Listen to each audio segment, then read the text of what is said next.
சொல்லுங்க.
Warm greetings. Good afternoon to one and all present here. It's immense pleasure to welcome you all 5 days faculty development program, the emerging trends in research and teaching technology. Today's international faculty development program is organized by Department of Electronic Media, St. Thomas College of Arts and Science, Chennai, India. It is a 5 days program from February 26 to March 1st, 2024. Our main goal of this faculty development program is to equip ourselves with latest tools and technology strategies that will empower us to create dynamic learning environment and advance our research endeavors. Our distinguished guest speaker is expert in research methods in social sciences, and it's undoubtedly going to bring us great knowledge and practical insights. It encourages all of you to actively participate, ask questions, and share your experience and enhance your professional growth. Let us start the program with a welcome address. I call upon Dr. S. Ilango, Department Head, to give us a welcome address. Greetings from St. Thomas College of Arts and Science, the Department of Electronic Media, St. Thomas College of Arts and Science. Happy to conduct the third day FDP session on the emerging trends in research and teaching technology. Today's topic is recent trends in research methods in social science. I thank with immense pleasure to all the participants who participated for the past 2 days for their untiring encouragement to conduct the program successfully. It is indeed a great pleasure to welcome our Honorable Secretary, Sri Biju Chacko, for this third session. I am happy to welcome our principal, Dr. T.S. Prema, who is always inspirational to us. I am very much delighted to welcome our Vice Principals, Dr. Jayakumar, Shift 1, and Dr. Nagarajan, Shift 2. I welcome our distinguished Dean, College Affairs, Professor Sibi Mathai. I welcome our Dean Research, Dr. Naresh, to the session, who is always supporting our research activities right from the beginning when he took his designation as Research Coordinator in St. Thomas College. I am always happy to welcome our pillar of the college, Dr. Rasool Zayabadi, COE, for his untiring efforts in uplifting the college. It is a great pleasure to welcome our Dean, Women Students Affairs, Dr. Susan Abraham. It is a great pleasure today to invite and welcome our honorable resource person, Dr. T.R. Gopalakrishnan, Chairman, Board of Studies, Journalism, and Head Department of Journalism, University of Madras. Welcome you, sir. He is an expert in virtual and online teaching methodologies. I welcome all our heads of the departments, staff members of St. Thomas College. I welcome all the research scholars and teaching staff of universities and colleges worldwide. I hope today will be encouraging and pleasant. I welcome the organizing committee for their wonderful job. Thank you.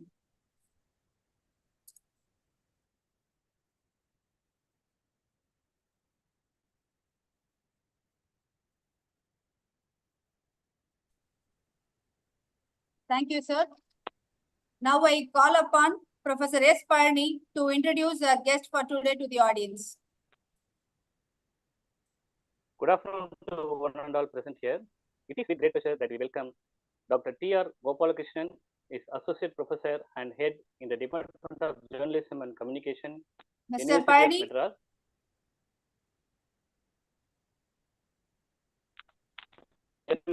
Madras.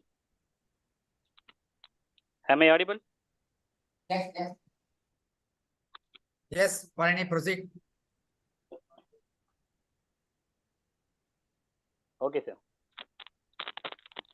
Good afternoon to one and all present here. It is with great pleasure that we welcome Dr. T.R. Gopalakrishnan, is Associate Professor and Head in the Department of Journalism and Communication, University of Madras.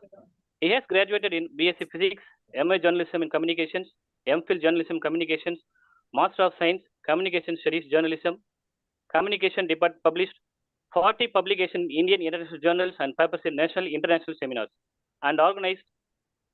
He has participated in 49 workshops and seminars on electronic media, St. Thomas College, Chennai. We welcome you, sir. Thank you, sir. Nice to join you here. Thank you, sir. Yes, sir. thank you, Professor Palani. It's great pleasure and honor to welcome our guest for today, Professor Dr. Gopalakrishnan, Associate Professor, Department of Journalism and Communication, University of Madras, India, to take over the session on the topic Recent Trends in Research Methods in Social Science. Sir, we welcome you, sir. Thank you very much, and very happy to be here. And just before I start my lecture, I want to check whether my presentation is visible. No, Is my sir. No, sir. Okay. Okay. Oh, just hold on. Okay.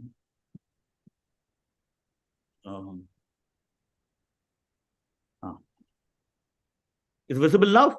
Yes, sir. Yes. Yes, sir. Yeah, it gives me immense pleasure to be here and participate in this faculty development program. And I thank the management of St. Thomas College, principal, vice principal, the dean research, the head of the department, Mr. Elongo sir, whom I know very well for almost 20 years now, and all the participants who have been actively involved in this workshop for the last 3 days. And I'm very, very happy to be here. And a very good afternoon to all. And my presentation, I was given about 50 minutes to 1 hour for my presentation, and then a series of question answer session, right? So without much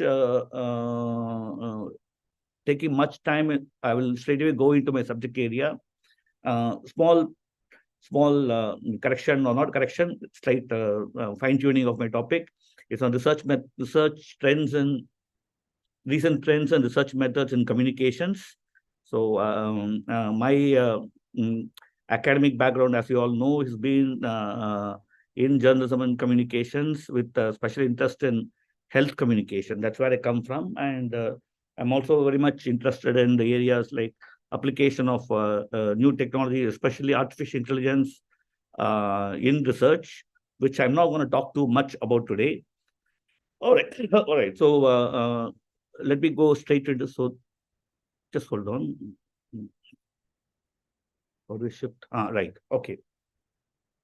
Okay, all right. So this is kind of sets the tone and the outline of the main theme that I want to convey. So most of you would recognize that that image of a owl and image of an eagle.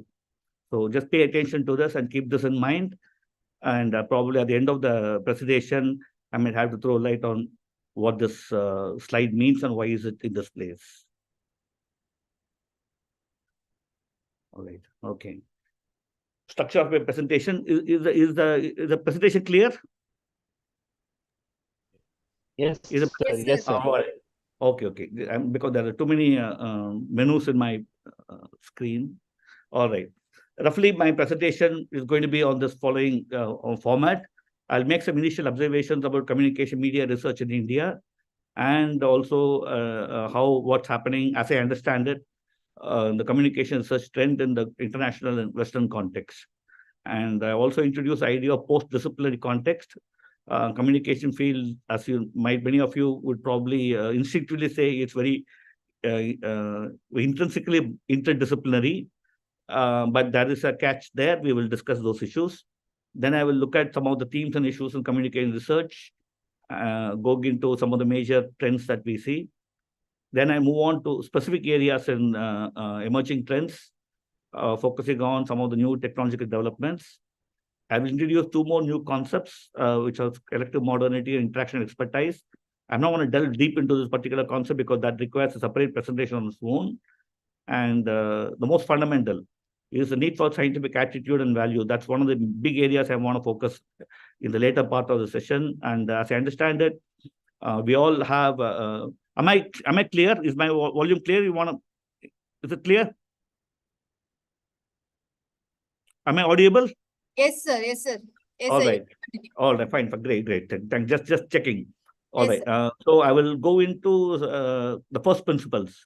Sometimes, enthusiasm to new technology, new trends, we forget the first principles in communications or for the matter any research. I'll go into it and emphasize that because I feel this is where the big lag is. The technology is there for us. The most advanced tools are available to us, easy to access, but we often falter or kind of titter on the first principles. So it's very important that we get our acts clear as to why we do research at all. What's the point of research? Then, if time permits, I'll go into some of new areas of the concepts of research clusters and the areas of research. That's pretty much roughly the outline I have. I need to start with small apology. I might be a little bit critical in the first part of my presentation, with the hope that that will be taken in the right spirit, and hope that that will help us better improve our research. All right. Now, first point. Now, let's look at the communication research. The first question that I want to ask, what are the status of communication research in India? What have we achieved? What have we done? And where are we? That's a question that we need to always keep in mind. I'm presuming that most of us who are in this program will be interested in research. But the reality of communication research in India is that it's unbearably light and weak. It is not very strong. It is not well rooted in theoretical models, theoretical frameworks, and it's very highly dispersed. And especially think of it now with the UGC making it mandatory research, PhD as a mandatory requirement for your teaching scholarship. They've been wavering on that topic, wavering on that criteria quite for some time.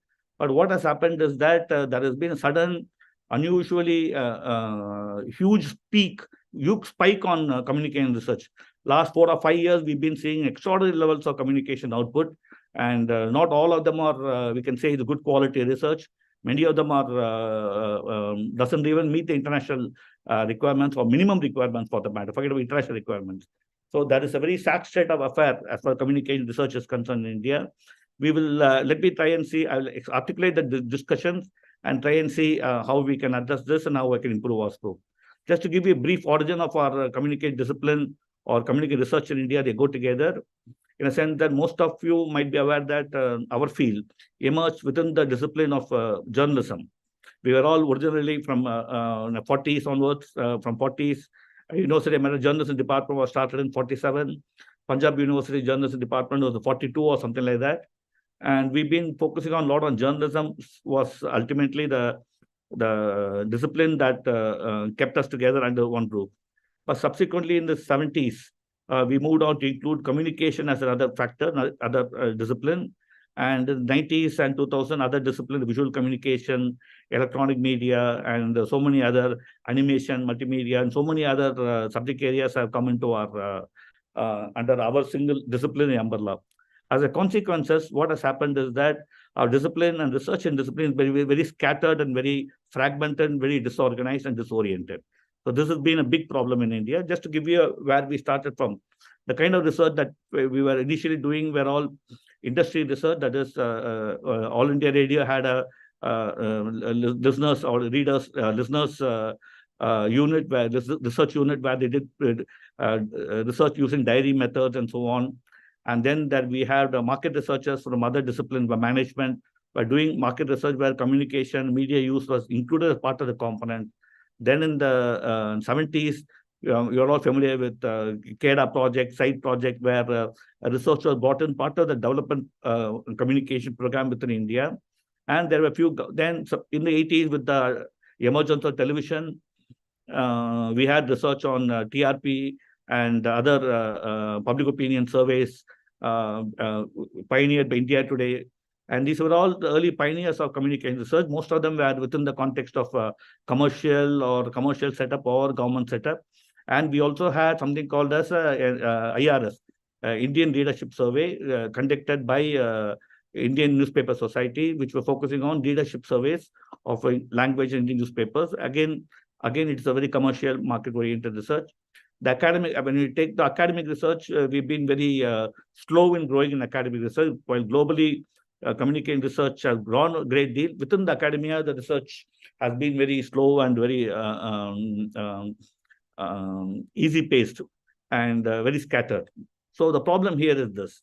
The reason why this kind of a slow growth in academic research and communication, or there are several reasons, but a couple of them I want to just highlight. One is that we conceive ourselves as a very skill-based degree program. I'm now talking about the entire gamut of journalism, visual communication, electronic media, and other subjects. So I'm focusing only on that now. We consider us a very skill-based program, and our courses programs are all driven by addressing the demands, skill demands of the market. Therefore, our emphasis, as most of you were teaching will know, have been too much I'm not saying it's a bad thing, but it's just that the heavy focus on skill means that we are somehow kind of undervalued or underrepresented or underutilized the knowledge base. Much of our knowledge base is very minimal, particularly coming from Indian context, very minimal. We depend on Western theory, Western model, Western ideas. That's been the trend that we have been following, we continue to follow the trend. Because of skill-based nature, our research we are not paid much attention to. Even the question of whether do we really need a PhD for teaching communication or visual communication is a big question we need to ask. It might make sense in other fields, like economics or sociology or other social science discipline. But in our field, since we are all so much oriented to imparting skills, why would you even need a PhD to become a qualifier? We probably require a person with a lot of field expertise to do the job. So that is a conflict. That's where the academic research have been kind of marginalized in us. Second issue that we face in communicate discipline is that our theory building is very crucial for any academic discipline. Theory forms a core. Every discipline has a core set of theories. I'm going to look at it later on. It's much detail in subsequent slides. However, what we have ended up being is a very, very shallow theory. Some of the theories that we use are very grossly outdated or not updated enough. And we have missed out on deep theorizing, contextual theorizing. Instead, we have been very shallow and very superficial in our theoretical understanding, which essentially means that most research done in the Indian context are all very, very shallow. And this is one of the reasons why most of us find it difficult to publish in internationally reputed high-impact journals. So there, theory becomes so central, but we don't do that. Again, that also leads to a third point, which is high versus low resolution thinking. I'm sorry, it's not a critique, but it's an opportunity to self-reflect, because most of our thinking about communication discipline is very shallow. And we have what I call low resolution thinking. We don't think deep enough about how various aspects of communications or very deep variables that are involved in communication. The conceptualization of communication problems are not very well articulated. Therefore, we kind of titter on our level of thinking itself very shallow, and that really reflects in the quality of PhDs and the research that is produced in our discipline. I'm very sorry, but I've been reviewing more than hundreds of PhDs in my life. I find that very few qualify for a quality that is expected in international institutions. We don't do that. And I think there's opportunity for us to correct it, produce great research. All right, the fourth point is very clear. Whatever research that we do, or predominantly historical or descriptive research, that's the way we started. If you look at the early publications, early PhDs in Indian context,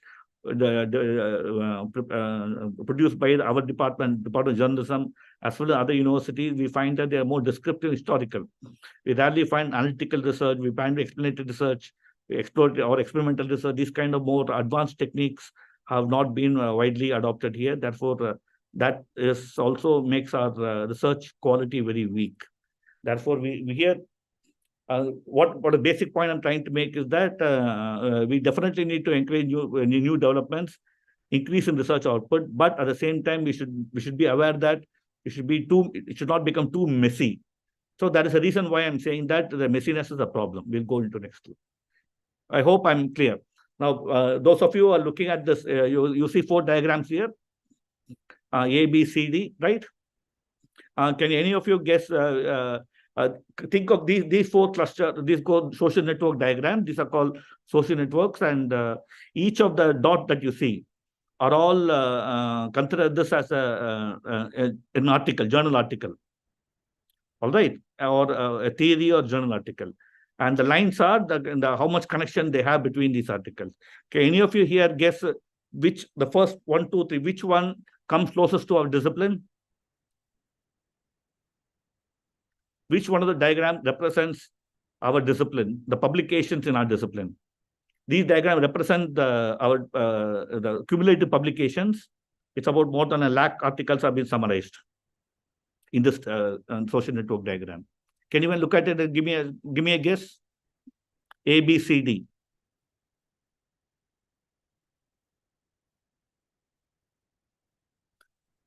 It's all been muted.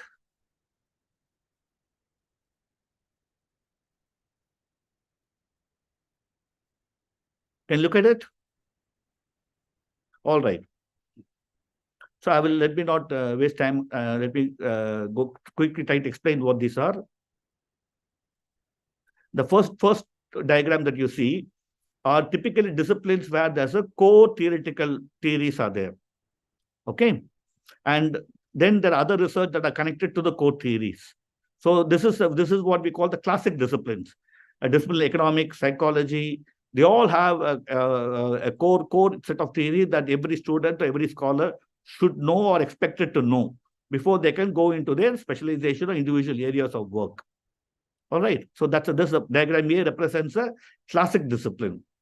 The diagram B represents, you can look at the diagram B, there is no core here. Right? There are clusters of 3 disciplines, or a few disciplines are there, sub-disciplines are there, but there are no core. Each one of the clusters that you see here are all, they act like a separate island. They are onto themselves with very few connections between them. So even though we are all the same discipline, we don't share the same any core values or core theories to call ourselves a discipline. Okay, this can have a lot of implications for what we are doing here. C is more even. C, the diagram C, the social network that you see that the publications are all more evenly distributed. Even though there is no core, you see that there are a lot of interconnection between these ideas. These are what we call areas of interest, common areas of interest. And D, the diagram D is where you find that again, there are clusters, outer rings are there, the inner core rings are there. Again, the core is missing, but we see that some disciplines, some journal publications are much more closely integrated than with other publications.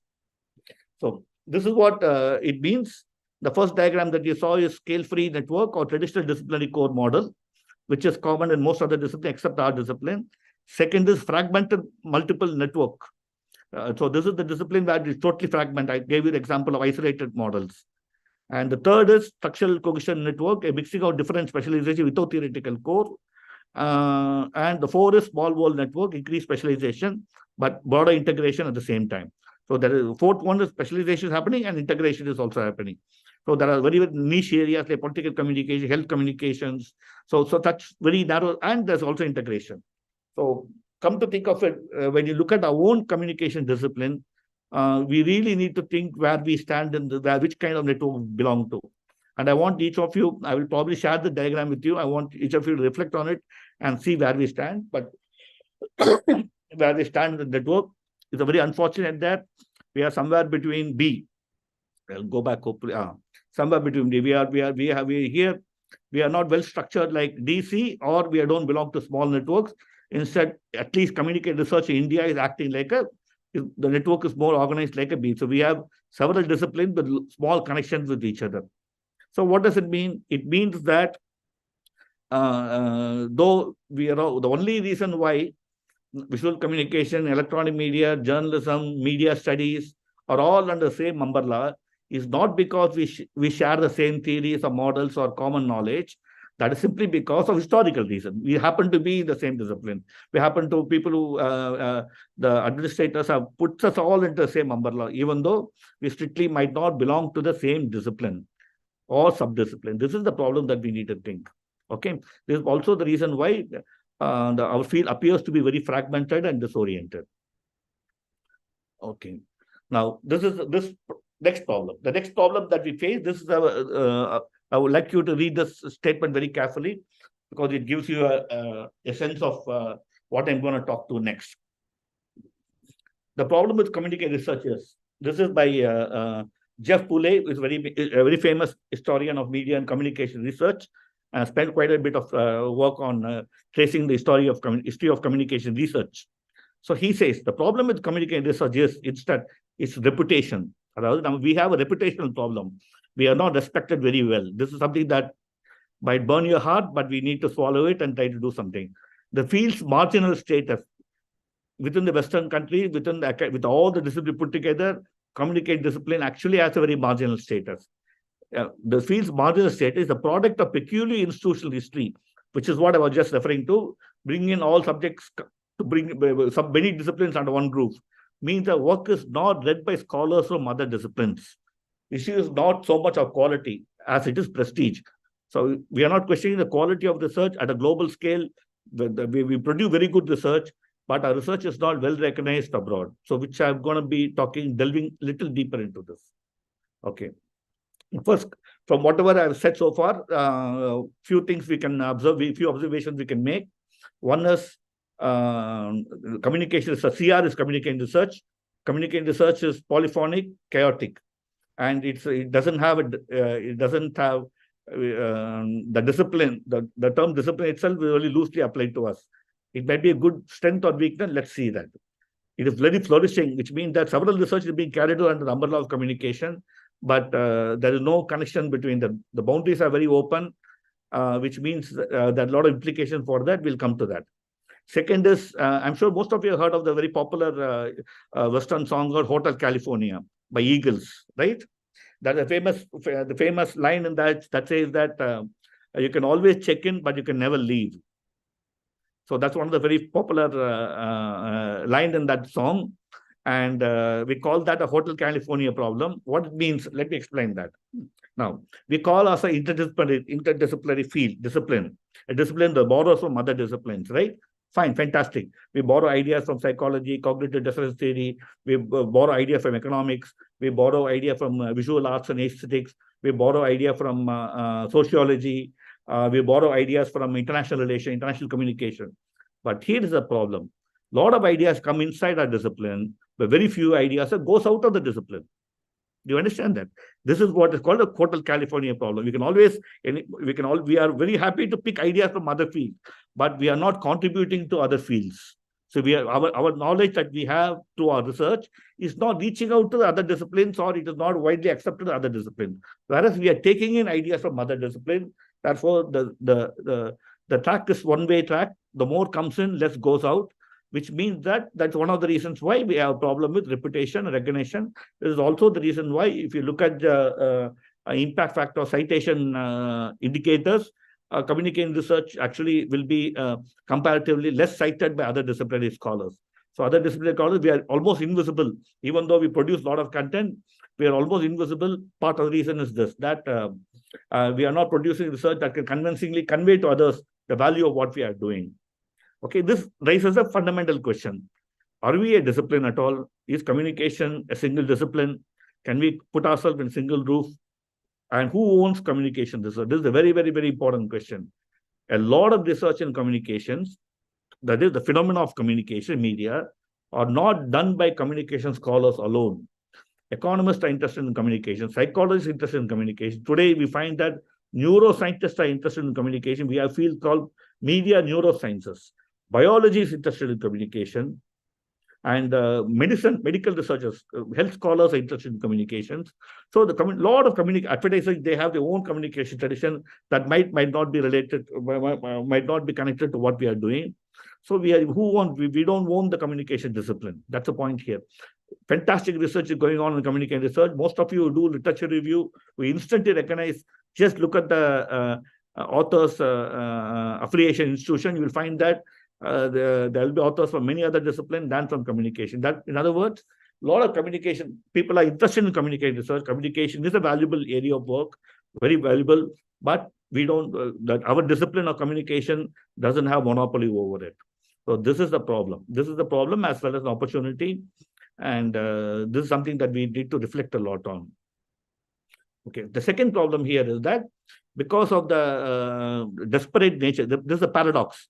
Because of desperate and such diverse fragmentation of discipline, what is happening is that we have picked up a very, very highly specialized areas.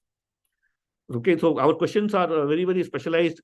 There is very little connection between one area, one thesis, another thesis, another thesis. Everybody is wanting to do some specialization, find their own niche.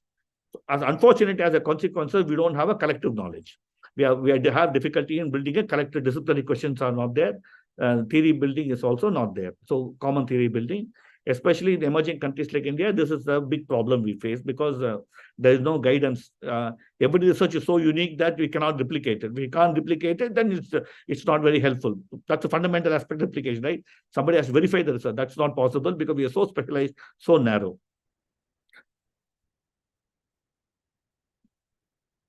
Okay, then, okay. These are the issues. So to summarize the big points that I made so far, the first point is fragmentation, fracture in communication discipline. This is well noted. It is not just an Indian context. Globally, this problem exists. And India, as we are increasing our output in communication research, this fragmentation is also very visible. We're starting with a broken record. So it's a very unfortunate situation that we are in. And we need to address that. And of course, as I mentioned, we are moving towards specialization, hyper specialization, even when there is no common core. So my own problem, my own suggestion is that it's a very good thing to actually pick up established theories, well-known theories, widely used theories abroad, and then try to do a research within that theory, so that some common core can be built up. Instead, what we are seeing is that we are keep increasingly fragmenting, and it has even gone to the level of trivialization, especially in the PhD. Some of the PhD is so trivial and so silly. It's very unfortunate that even such thesis would have been accepted as a legitimate work. That's a big question. And I already talked about our disciplinary genealogy, where we come from, and the consequences is one of the part of the reason why we have this problem is our genealogy is rooted in journalism. Today, journalism studies has become a separate subdiscipline, which is in most Western universities, journalism studies a separate department or discipline, and the communication media another discipline, visual communication another discipline. That kind of a division has already happened in Western nation, but we are not doing that. The next issue, fourth issue that I want to highlight is that Definition, it might sound very pedantic to talk about definitions, but unfortunately, definitions play a big role. Our definition, since we have multiple definitions of communication, each one of us, even within the same department, even with the same classes, we might have actually different versions of it, different perceptions of it, which actually means that we don't have a common ground. It's very unfortunate that being communication scholars, we are not able to establish communication within our fields. Now, fifth point I want to highlight is that diverse and hybridization. Because of interdisciplinary nature, we are very happy to trespass other disciplines. If we think that it's very easy to pick up a psychology, for example, the very concrete example, I'll give a lot of most recently, whenever students approach me for a research on communication, they wanted to do research on, say, social media addiction or mobile phone addiction. These are all very serious psychological phenomena that requires a lot of grounding in psychology to even figure out what that is. So without that kind of a orientation in other discipline and trying to bring a hybrid of social media and these of our fields interest together, actually does injustice to interdisciplinary research. So we have my point here is very simple. We have overstressed interdisciplinarity. The problem with interdisciplinary, it sounds very good. It's very good. Everybody is encouraging it. I'm very happy about that as a broader perspective. But when it comes to practicality, to master one discipline, it takes about 10 years. Imagine trying to master 2 disciplines or 3 disciplines. It's going to be extraordinarily difficult. That's what we are taking. We are setting a very high target and delivering a very low output. So that's because of disciplinary trespassing, as I call it. For example, if you want to do a research, say, on psychology and communication, I would expect you to do at least one introductory paper on psychology. If you want to do something on sociology and communication, I would expect my student to have at least one introductory paper on sociology. Same thing with economics or any other discipline. But without that, even introductory knowledge about another discipline, we are trying to do interdisciplinary research. Therefore, that leads to very superficiality and that leads to irrelevance. Again, the main point that that I made. All right. So I hope so far I hope you are all with me at this point, till this point. Now, moving on to the final, another issue is, unlike, again, in research, we used to talk about qualitative, quantitative, critical research, and these kind of methodological debates used to be a rage in 60s, 70s, and 80s, especially 80s and 90s. But today we have gone beyond that. The methodological debate have receded, and today we have a healthy space for mixing qualitative, quantitative, and different kind of methodology. However, here is again the point. However, even getting a good ground or foot on what a specific method is a time-consuming process. Without a strong basis in, say, quantitative method or qualitative method, trying to do a mixed method, it actually does injustice to both the methods. Therefore, I would personally say, even though methodological debates are not particularly important, it's important that we focus on particular specific method, develop a mastery over that method, what I call epistemic culture. Get into epistemic culture before we move into other adopting multiple methodology. So there's nothing wrong in using single methodology. We should focus on that, even though the debates are not particularly relevant today. And so that's the 6th point, which I've already made. Yeah. Okay, here is my. I'll go to. I don't. This is. I don't want to focus too much on this slide, but just to give you a flavor of how difficult we are divided by communication. We hope that we believe that we should be united by communication. Unfortunately, we are divided by communication definitions. So here are some examples. There are many more examples, and each one of them means different methodology, different theory, different disciplines, and so on and so forth. Communication connection, communication dialogue, communication expression, which is visual communication. Dialogue is political communication. Communication as connections is networks. Communicate information is computation communication. Persuasion is again psychology. Communicate symbolic interaction is sociology. Co-creation of meaning is again ethno-methodological version of sociology. Communication power is critical theories. So all the different differential communications we are fusing it without conceptually separating it. This is a fundamental problem that leads to a lot of confusion in way we do research. We are not sure where we are. All right. So, so far, I think I've given the outline as to where I stand with regard to the communication research as a field.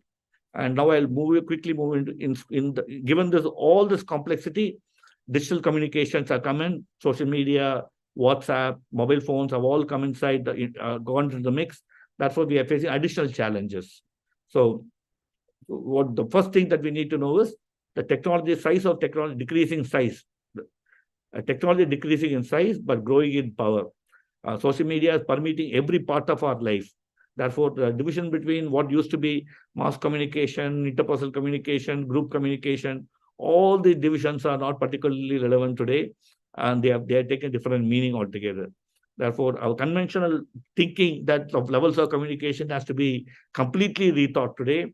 And again, I've given you some examples.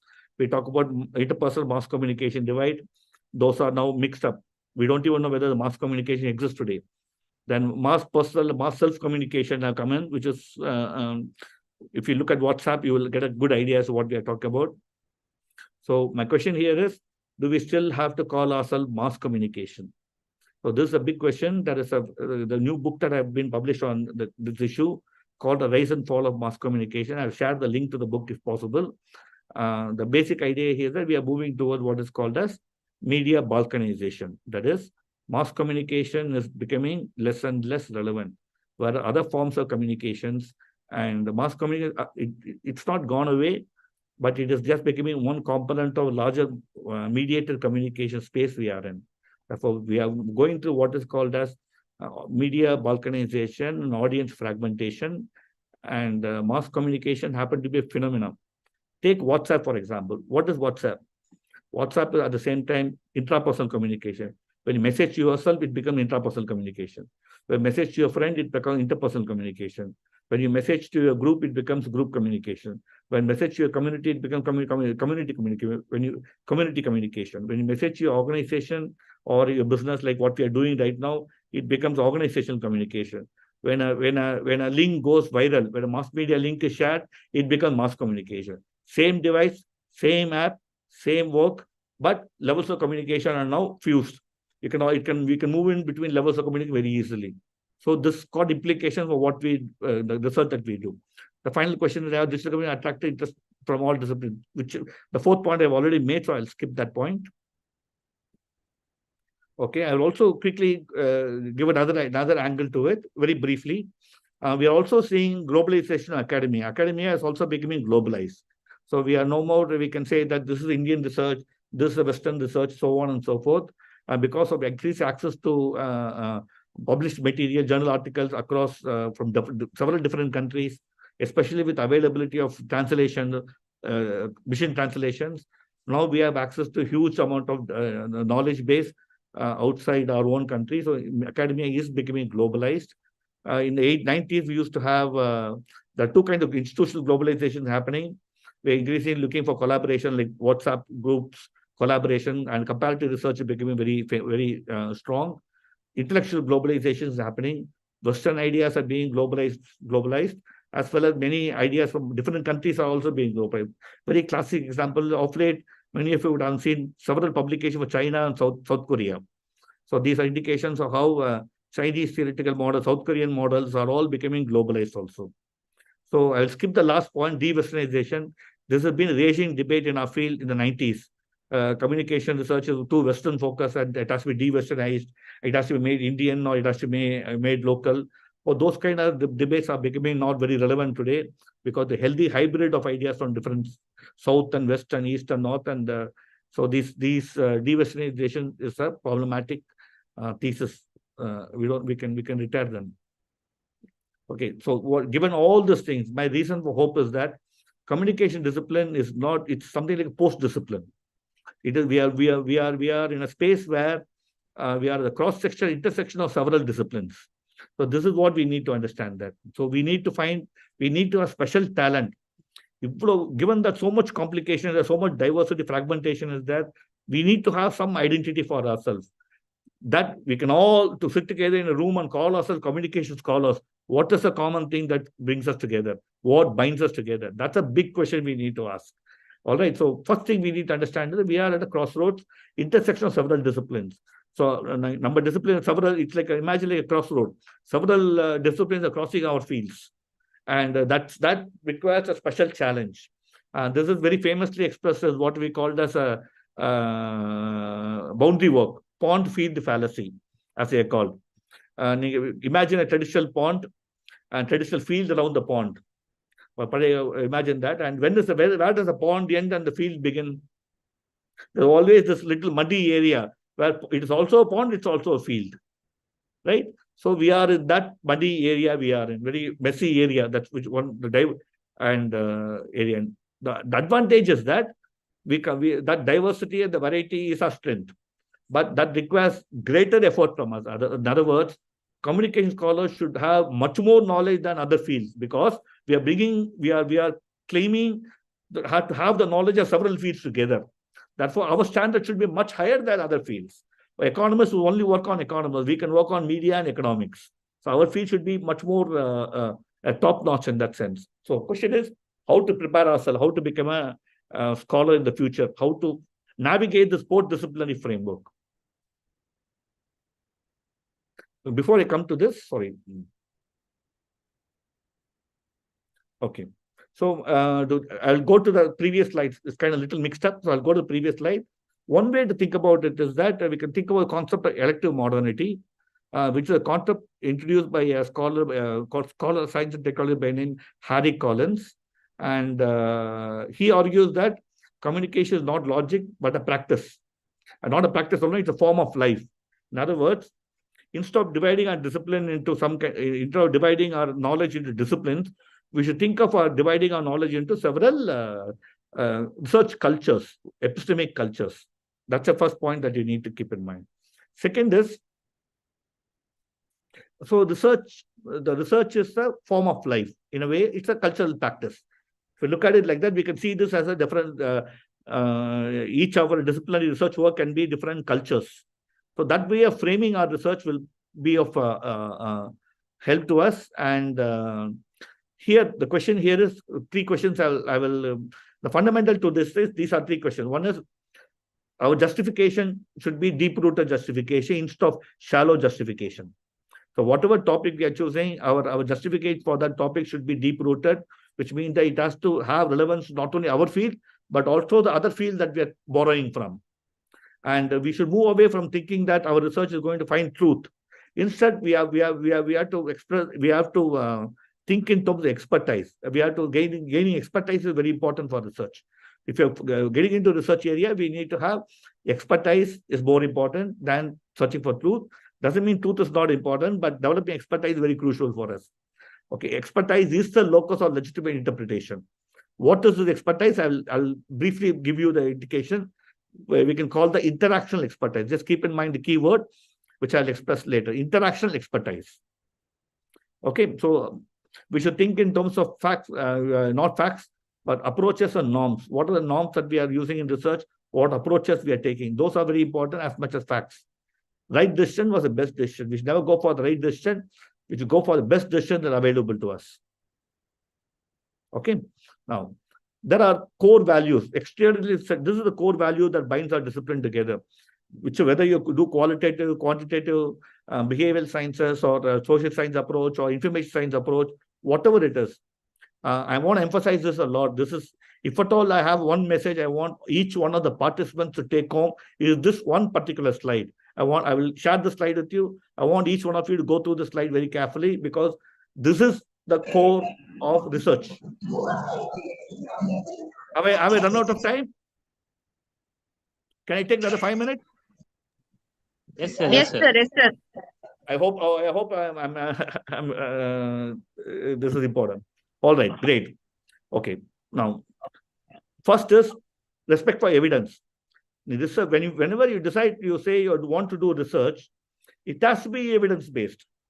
It has to. We are looking for a certain kind of evidence. Do you understand that? Research is not purely interpretive or purely literary or anything like that. Even if you want to do visual communication research, it has to be evidence-based.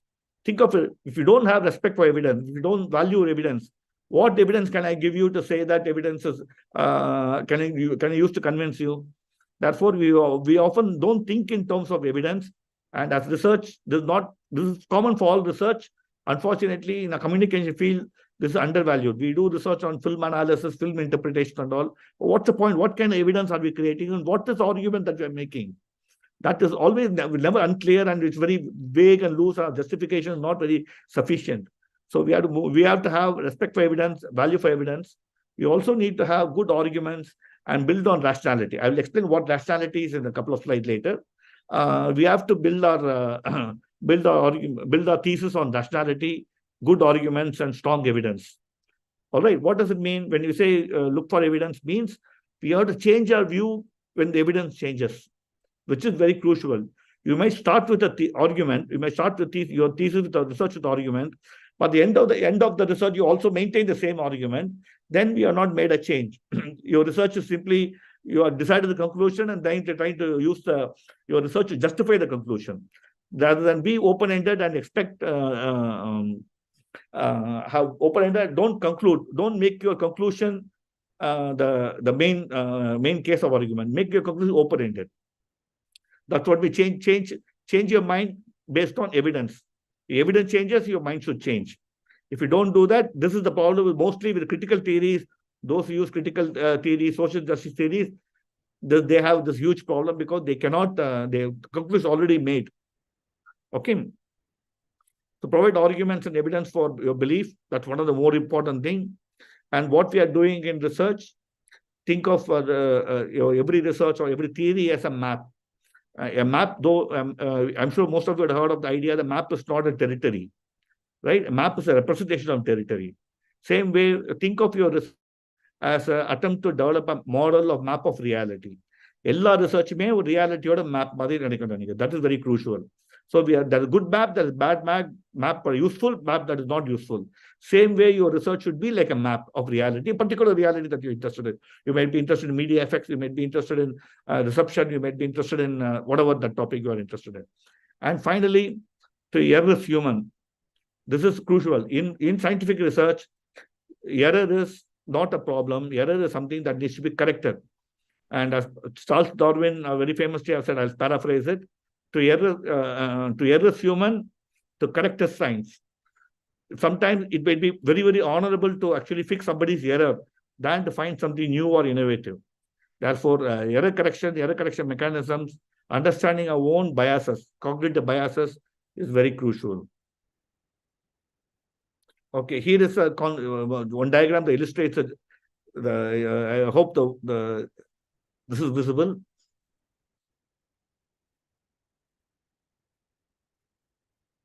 I hope you get the joke here, right? So if you don't respect evidence, anything goes. Any bad research goes. Therefore, we should demand that. Again, another cartoon that illustrates the point I'm making. Okay, the first principles of science are very important. I'm going to reinforce this point. Again, keep these things in mind. Healthy skepticism and reasonable doubt, open vigilance, and open-mindedness.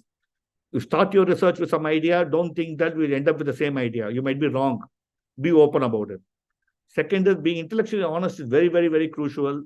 We should do research sincerely because particularly in PhDs, I find that this is not very well followed.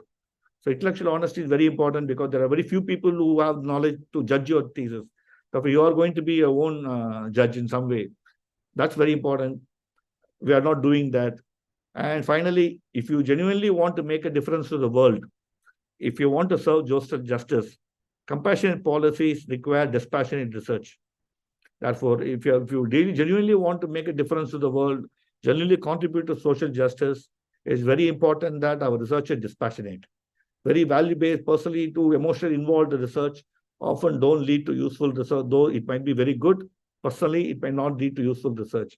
I'm saying this thing because I'm seeing these things in my reviews and my site, in my opportunity when I'm as an examiner, I see these things. We're emotionally attached to research. We are not dispassionately analyzing our research, which is a very unfortunate and sad thing. Okay, so before that, so that's pretty much the main point I want to say.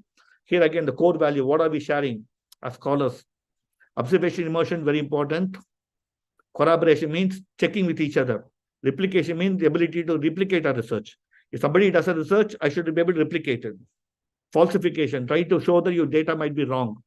Checking, verification, being disinterested. I just told you, compassionate policy requires dispassionate research. And openness to criticisms. Don't be afraid of criticism. Encourage criticism, welcome criticisms, let others scrutinize and evaluate and judge your research. At the end of it, the quality of research will be very good, and you will reach a standard. We will reach, as a collective community, we will reach a standard that worthy of our hard work that we do. All right. This is pretty much the end of my presentation. Do I have time to go for another 5 minutes? I can stop here, or I can go into some of the areas that I will. Yes, sir. I will start with the interactive session, sir. If any participants is interested to ask questions, you can ask question to the guest speaker. All right. Okay. So shall I stop here? Yes, sir. Okay, sir. All right. All right. Thank you very much. I hope I've given you a sense of where I come from as far as research is concerned, and I hope that there is few lessons that we can you are taken from me. It's just my humble expectation that this presentation makes a difference to what we are doing as a research community. Thank you very much. I really appreciate it. Thank you, sir. Participants, now it's time to discuss and ask question to guest speaker. Is anyone interested? Can raise your question.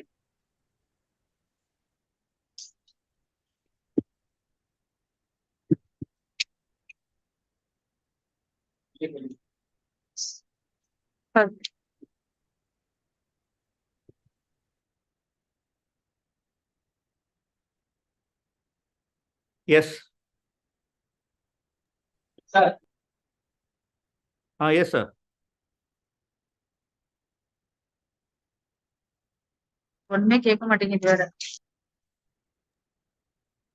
Unmute and ask the question.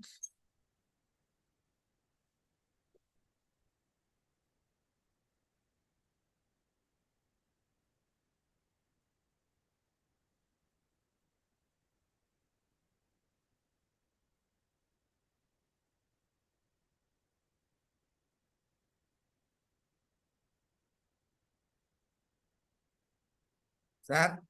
Sorry, sir. Yes, sir. I'm ready. Sir, after digitalization, after in the digital era, how research became more emphasized for further studies? Yes, sir. That's a very important question. What has happened here is, as I understand it, we are not understanding convergence very well, sir. One of the big implications of digitization for communication researchers, historically we used to have television, radio, print, film, or separate disciplines, right? Separate industries, and they were treated as separate research domains. Today, with the convergence, with the digital convergence, it doesn't really make sense for us to talk in terms of television, radio, print, newspapers, and all. That kind of distinctions are gone. So we should avoid the temptation of separating our discipline in terms of historical institutional constructs, and we should focus on convergence. So here, very, very important part. In the slide, there's a big confusion that we have. See, we use the terms very loosely. ICT, new media, internet, mobile, social media. Evlo words, we all use so many different words to refer to something very similar. Okay, so we are not we don't have some kind of consistency in use of these terminologies. So I see several research, okay, it's done with different titles, but when you look at the content, they are the same. They are talking about the same thing. Somebody will say that impact of internet. I'm giving a very simple example just for impact of internet. Somebody will say impact of mobile phones. Somebody will say impact of social media. What are they actually? They're all the same. When you look closely, when you look at the measurement and all, they are the same. Therefore, we should stop using technology as a defining our subject area, research topic. Instead, we should focus on theory as a distinguishing feature of research topic. That is the implication of digitization, sir. The implication of digitization is that we should first acknowledge that convergence has happened. Today, when I watch a film on OTT in a mobile phone, am I a media consumer? am I a cinema consumer? Am I a mobile phone user? Or am I a Netflix user? Everything is same. So technology, we should stop. I would urge all of you to stop defining a research topic using technology. Instead, think about the theory and use the theory as a title of your topic. That is the implications of digitization. Yeah. Thank you, sir. Thank you. Sir, I have a question.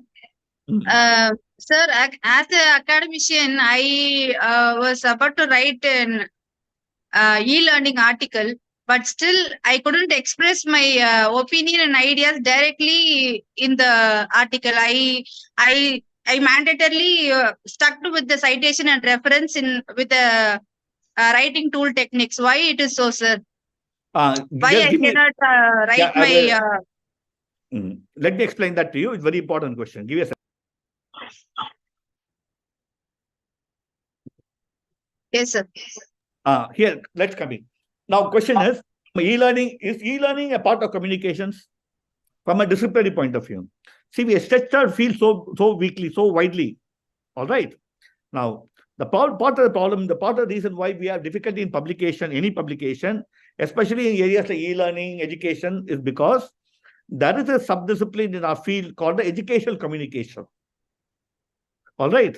So we have within the educational communication, there are theories and there are models. That is a research tradition. And e-learning is an extension of that historical tradition. All right. So because we are not anchored ourselves in that historical research of health education communication field, what all the topic they are doing, just putting the e-learning as a kind of is a technology. This is again a problem of technology focus. What's the difference between e-learning and say formal e-learning or informal e-learning? What are we even talking about? Okay, I watch a lecture on social media, YouTube on e-learning, on say by Amartya Sen. So, is it part of learning, e-learning in the sense of learning through media, or is it a technology-driven LMS platform? So, the conceptual clarity is one of the reasons why we are not able to publish very well. We need to define and narrow down our topic clearly enough, conceptually, not technologically. So e-learning is an extension of educational communication. You should anchor yourself in the field of educational communication and build a theory from educational communication, which you will use in the context of e-learning. Then it's our field. Otherwise, it is the educational department doing their own study on e-learning. Why are they doing? We are not talking to them, right? We don't know what a lot of research already done on educational department of education on e-learning. We are not accessing that literature. That's a problem. Next, any other? Yeah.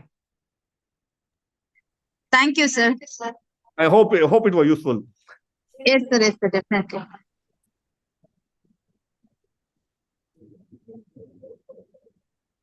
Any other questions from the audience?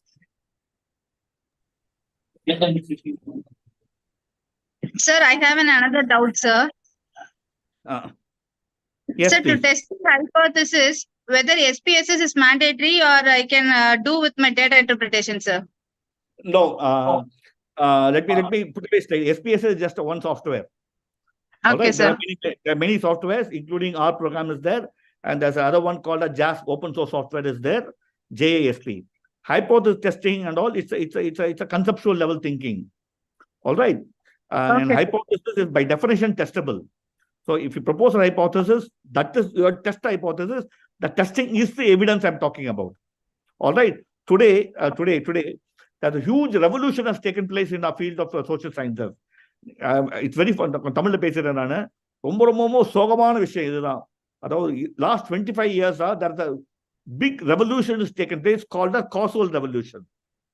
That is causal inferencing, causal revolution has happened. And the more sophisticated methods of testing hypotheses come. SPSS is not yet up to that level yet. Therefore, there are better means to test hypotheses. Hypothesis testing itself is not dispensable. SPSS is just one of the many tools. It's a good tool, but I would suggest there are many other add-ons which you can use to actually improve the current base model that is available to you, which can do causal inferencing. The revolution they're talking about, causal revolution, is a very, very big deal. And we have to have a separate paper on that if you are going to do research in the field. Hypothesis testing is by definition quantitative, by its very nature. Okay, sir. Okay, sir. Thank you. Thank you so much, sir. Is anyone willing to ask questions? You can ask. Otherwise, we'll end the session. Meanwhile, feedback link is dropped in message box. You can fill the feedback form. And kindly participants in. Yes, sir. Yes, sir. Yeah, one more point I would like to make, which I missed emphasizing. If you look at the current slide that we have, I mentioned something about data quality here, right? Yes, sir. And here again, if you little bit go back to the slides, I have here. Okay, the first two slides. This slide alone I will explain to you because I wish this will benefit a lot. Now we have a new area called data carpentry. All right, one huge problem communication scholars have, researchers have, is that the quality of data, checking the quality of data is very, very bad. Extraordinarily bad. I can't say how bad it is, but it's an understatement. That this is not only our problem; it's a problem recognized in most social sciences. Therefore, new areas like data carpentry is coming in. These are fields where they try to ensure that the data quality is very high, clean the data properly, use computational methods to refine the data. Therefore, when you do your hypothesis testing and all, the outcome of that conclusion is valid and acceptable. So data quality is very, very important. And we also have gone through, new field is emerging called the computational communication sciences. These are all new fields that are emerging. We are not fully integrating them in the field. And of course, as I mentioned, causal inferencing, causal revolution is happening. We don't know much about it. We are not putting that in our syllabus or content. AI in communication research is a big deal. Unfortunately, there are many tools, but no instruction manual is there. So we are lost in that. Hopefully, in another occasion, I will have a session exclusively on this if you want. Then communication security is becoming another big issue that is emerging. And privacy issues and digital ethics is a very big deal, very important today. And finally, some of you, most teachers would know that we have the 7 traditions of Craig's model, right? 7 traditions. And biology and evolutionary communication, evolutionary biology is making a big contribution to our field, including a new field called the media neurosciences. So we don't have that much grounding in that, but that knowledge is actually contributing to development of many of our field, many of our user experience design, UX design, A/B testing, Google, Facebook, all are using these kind of advanced research. But unfortunately, communication scholars are not doing it. Other scholars are doing it. And one classic area, persuasive technology. That's pretty much the big trends that are happening today. In the slide, if you pay attention to this thing, you will get really good ideas for future research. Yeah, I'll end with this. Sorry. We'll make another session, sir, on this particular thing, how to frame hypothesis and things. And if I can go into details, so we can go into several sessions on that. Yeah, I'll be very happy to do that. Yes, sir. So, kindly participants and dignitaries, switch on your camera for photo session. So we have a photo session. Kindly switch on your camera so that we can take a photo.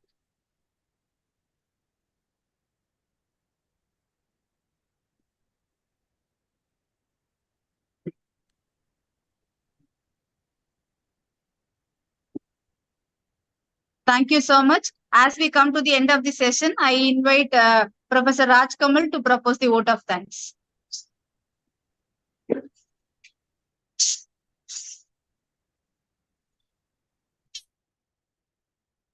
IT Express, man.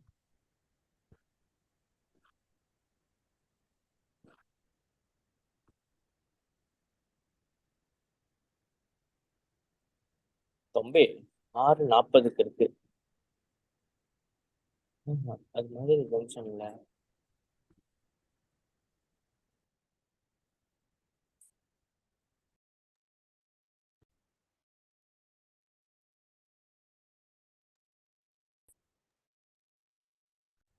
Good evening. Thank you all, Majid God, for making today's program a grand success. I am honored to stand before you to express our heartfelt gratitude from the Department of Electronic and Media, St. Thomas College of Arts and Science. First and foremost, our sincere appreciation goes to our esteemed speaker, where expertise passion and willingness to share knowledge have been the driving force behind the success of today's program. The perspective of research approach and tools enhanced our teaching and research endeavor. My big thank you to the management of our college secretary, Mr. Bijit Chako, Principal Dr. T.S. Prema, Vice Principal Dr. P. Jayakumar Sittuvan, Dr. M.E. Nagarajan Sittu, Dean College Affairs, CIQAC Coordinator, Professor C.B. Mehtai, Control of Examiner, Dr. Rasul Jayabedi, Dean Research, Dr. Naresh, Dean's Women's Affairs, Dr. Susan Abraham, our college are the department heads, faculty members, and wholly college technical and non-technical team for their contact support and enthusiasm throughout the program. I extend my thanks to head of the department and faculty members, research scholar of the various colleges and universities who made the event a grand success. Thank you all the participants who participated for today's program. Meet you all tomorrow again next session. Have a nice day. Thank you, sir. Thank you, sir. Gopalakrishnan, sir. Thank you so And much. thank you very much. Thank you very much, sir. I hope it was useful. We will meet in person, sir. Pesla, sir, I have Okay. to, I have to share something with you, sir. Okay, okay, sir. Thank you, thank you. And Sir, then, thank you, sir. Thank you very much, sir. Thank you, sir. Thank you so much for your valuable time. Thank you, madam. Hopefully it was useful. Yeah. Thank you, sir. Thanks, sir. Okay, Definitely. I will take leave now, sir. Okay, sir. Thank you, sir. Thank you, Sheikh. Thank you, Sheikh, thank you. Thank you, sir. Thank you so much, sir.